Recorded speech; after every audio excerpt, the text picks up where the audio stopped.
বছর জুড়ে দেশের সঙ্গীতাঙ্গন পেয়েছে নতুন নতুন গান। চলচ্চিত্র, নাটক, ওটিটি সহ বিভিন্ন প্ল্যাটফর্মে মুগ্ধতা ছড়িয়েছে বাংলার গান। কিন্তু কোন কোন গানগুলো ছিল এ বছরের বাংলা সিনেমার জনপ্রিয় গান, দেখে আসা যাক এক নজরে।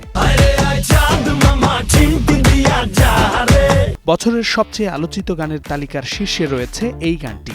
গানটি গেয়েছেন প্রীতম হাসান ও অদিতি রহমান দোলা।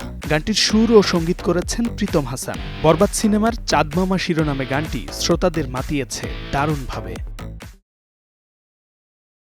তাণ্ডব সিনেমার লিচুর বাগানে এবছরের অন্যতম আলোচিত গান।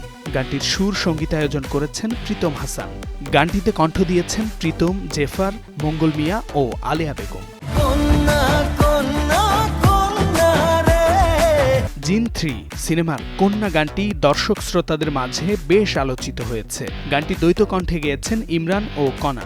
গানটি লিখেছেন রবিউল ইসলাম জীবন। গানটির সুর ও সঙ্গীতায়োজন করেছেন সঙ্গীতশিল্পী ইমরান।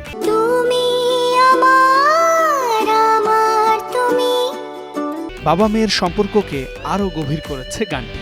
আবেগী এই গানটির কথা লিখেছেন সোমনাথ কর ও মেহেদী হাসান মুন। সুর করেছেন অভিষেক সাহা। গানটি গেয়েছেন কৃষ্ণেন্দু ও কৌশিকী। গানটি জঙ্গলি সিনেমার জন্য তৈরি এবং এতে অভিনয় করেছেন সিয়াম আহমেদ।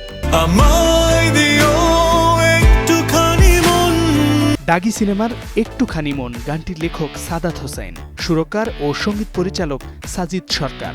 গানটিতে কণ্ঠ দিয়েছেন তাহসান খান ও মাশা ইসলাম। শামীম বিশ্বাস, স্টার নিউজ।